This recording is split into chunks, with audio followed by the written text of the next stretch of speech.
আসসালামু আলাইকুম ওয়া রাহমাতুল্লাহ। আমরা তাখতি নাম্বার 23-এ ইকলাব নিয়ে আলোচনা করব। আমরা পূর্বে জেনেছিলাম নুন সাকিন এবং তানবিনের মোট 4টি কায়দা। তাখতি নাম্বার 9-এ পড়েছিলাম আমরা। তাখতি নাম্বার 9 ইজহারের কায়দা ছিল।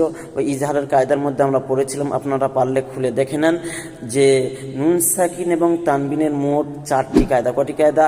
4টি। 1 ইজহারের শাফাবি, 2 ইকফায়ের শাফাবি, ভুল হচ্ছে, 1 হচ্ছে ইজহার, 2 ইকফা, 3 ইকলাব, 4 ইদগাম। তো 3 নাম্বার যে ইকলাব, সেই ইকলাব নিয়ে আজকে আলোচনা। ইকলাব করবেন তানবিন বা নুন সাকিনের তৃতীয় কায়দা। তানবিন বা নুন সাকিনের পরে যদি বা আসে, তানবিন বা নুন সাকিনের পরে যদি কি আসে? বা আসে। এর পূর্বের কায়দা তাখতি নম্বর 22-এ পড়েছিলাম মিম সাকিনের কায়দা। মিম সাকিনের পরে যদি বা আসে, আর এখানে হচ্ছে তানবিন বা নুন সাকিনের পরে। মিম সাকিনের পরে বলে নাই, যেহেতু আপনারা এখানেতে বলা হয়নি, তাহলে আপনারা কিন্তু মিম সাকিনের কায়দার সাথে তুলনা করবে না, কেন এটা নুন সাকিন বা তানবিনের কায়দা। তানবিন বা নুন সাকিনের পরে যদি বা আসে, তাহলে তানবিন বা নুন সাকিনকে মিমের দ্বারা পরিবর্তন করতে হবে, করে একালি পরিমাণ গুণনা করে পড়তে হবে, কে ইকলাব বলে। দেখেন, এখানে নুন সাকিনের পরে বা এসে, এখানে তানবিনের পরে বা এসে, তাহলে এই নুন সাকিন বা এই তানবিনটাকে আমরা পরিবর্তন করব। ওই তানবিনের জায়গায় বা এই নুন সাকিনের জায়গায় ছোট মিমটা বসিয়ে নুনটা বাতিল করে দেব, এই তানবিনটা বাতিল করে দেব।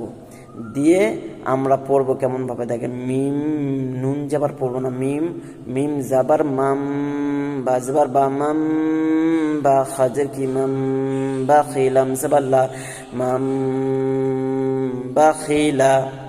বুঝতে পেরেছেন? আর গুণনা করে পড়তে হয়, বলেছে না, একালি পরিমাণ গুণনা করে পড়তে হয়। লানাসফাআম বিন্নাসিয়াতি, বানান দেখেন, লাম জাবার লা, নুন সিন জাবার নাস, লা নাসফা জাবার ফা, লানাসফা, আইন মিম 2 জাবার 9, আইন মিম জাবার, শুধু 1 জাবার নেবেন, আইন মিম জাবার আম, লানাসফাআম, বানুন জের বিন, নুন আলিফ জাবার না, বিন না, সজ্জের সি, বিন নাসিয়া জাবার ইয়াসিয়া, তাজতি বিন নাসিয়াতি, লানাসফাআম বিন নাসিয়াতি, মিম বাইনিস সুলবি। আগের মতন করে আপনারা পড়ে নেবেন।